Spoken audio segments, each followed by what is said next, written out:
Welcome to Kadampa Podcasts.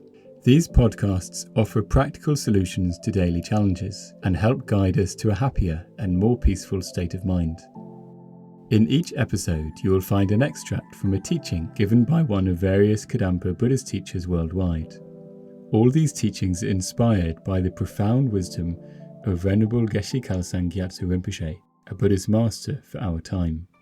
We hope you will enjoy listening.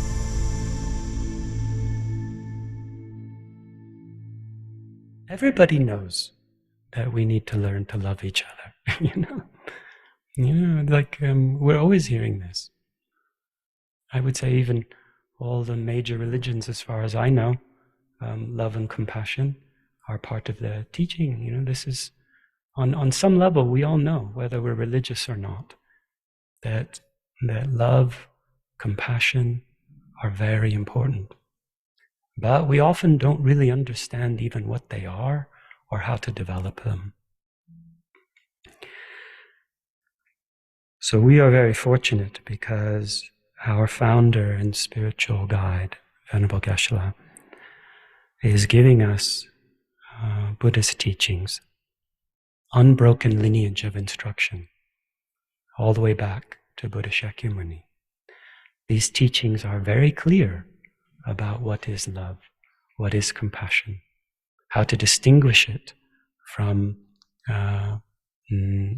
unhelpful states of mind like desirous attachment, how to cultivate our love and compassion, and how to bring it to perfection. How extraordinary. How to unify these practices with our everyday life. It's not just something that happens on the meditation cushion. It's something that we unify with our everyday life. So we're going to learn so much. I'm going to read a lot from this book, How to Transform Your Life, A Blissful Journey. One of Venerable Geshe's 23 books, and one of 2 books that he requested always remain a free download. So I'm holding the physical book, but if you like reading ebooks, then you can download this for free. And I'm going to read from the chapter called Learning to Cherish Others. So first thing we need to know, what does this mean? Cherish others. So cherishing others means, it refers to the practice or the virtue of cherishing love. Cherishing love is one of the 3 aspects of pure love that Buddha Shakyamuni taught. Okay, cherishing love. So it's not complicated. Normally, love to us feels very complicated because it's mixed with attachment, which makes everything complicated and painful. Okay? But pure love, okay, like love unmixed with attachment. And we're going to go into this a lot more through this series. Pure love only brings peace and happiness and benefit. And it's very simple and straightforward. It's not complicated. So what does it mean to cherish others? Simply put, if we sincerely believe that others are important, if we believe their happiness is important, if we believe that their freedom from problems and suffering is important, we love others. How beautiful is that? Such a clear understanding, we can have. We can all do this. We already have love for others. We just need to identify those positive, beneficial states of mind and then gradually increase them.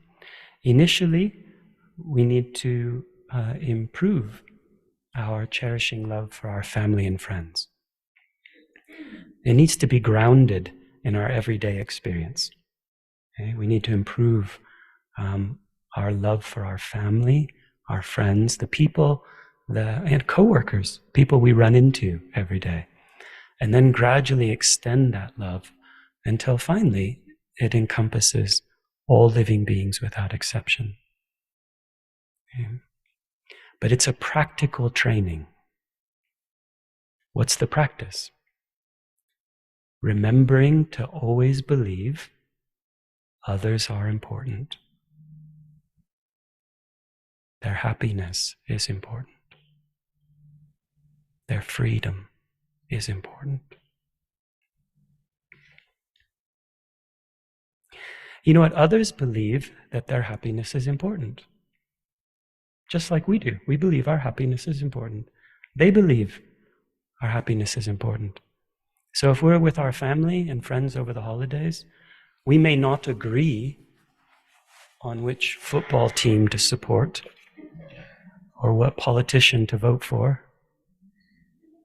But if we believe that they are important, we agree on that. And that's the most important.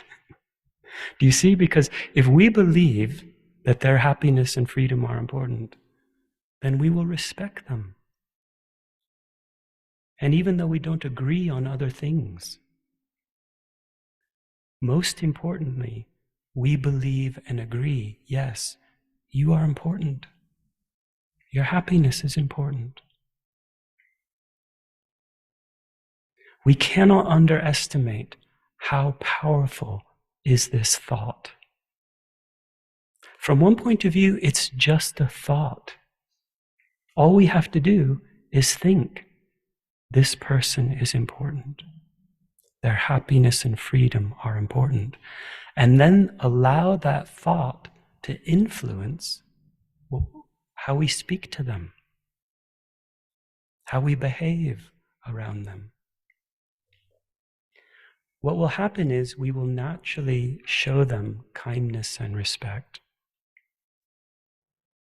We will consider their wishes and feelings in all of our actions. We will take care not to say or do anything that would hurt them. And we will naturally try to fulfill their beneficial wishes. And you know what will happen? That will make them happy. Or maybe at first a little suspicious. Why are you being so kind to me? What do you want? What do you want? But because all we really want is for them to be happy, they'll come to understand that we are sincere, and they'll be touched by our good heart. Even if like some of the meal gets burned. But if we have a good heart towards each other, holy days. Wonderful, you know. In fact, cherishing others is the best method to solve our problems of delusions. If we really love others, believing they're important, their happiness is important, then we can solve our irritation problem, our impatience problem, our jealousy problem, our impatience problem. We can solve these problems. By concentrating on cherishing love, our mind will become peaceful and positive. And that inner peace is a source of our happiness. And because we love others, we respect them, we show them loving kindness, this makes them happy. So that this one thought, I just think this is extraordinary. This is just one of like 84,000 of Buddha's teachings. This one thought, if we become deeply familiar with this, if we can join, like whenever we see our family, friends, co-workers, whoever, in fact, finally everyone, whenever we see or think about them, we immediately think they are important. Their happiness matters, you know. Their happiness and freedom matter to to me.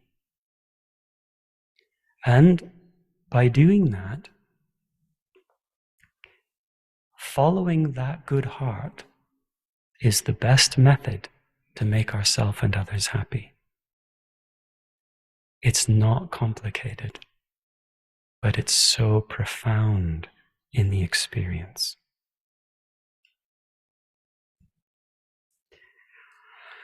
So Venerable Geshe says, this is on page 97 of How to Transform Your Life. From the depths of our heart, we want to be happy all the time. But we are not usually very concerned with the happiness and freedom of others. Well, a little concerned, but not as concerned as our own happiness and freedom. Generally speaking, None of this is criticism, by the way. This is Buddha's diagnosis, okay, of an inner disease. This is why we need preparation, because we're going to affect a profound transformation of mind. In reality, so first we need to. The first step is to believe that others' happiness and freedom is at least as important as our own. What Buddha called equalizing self and others. From there, later, we can go on to believe that the happiness and freedom of others are more important than our own, which is the real mind of a bodhisattva. But even the first step, equalizing self and others, is so beneficial. There are many good reasons. In reality, however, our own happiness and suffering are insignificant compared to that of other living beings. Others are countless, whereas we ourselves are just one single person. Understanding this, we must learn to cherish others and accomplish the ultimate supreme goal of human life.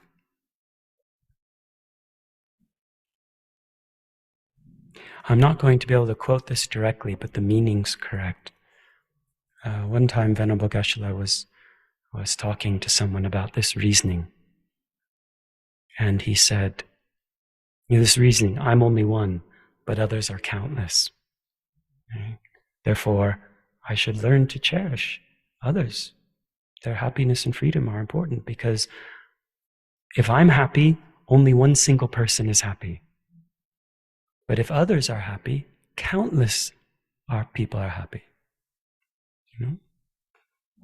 So what he said is something like this. He said,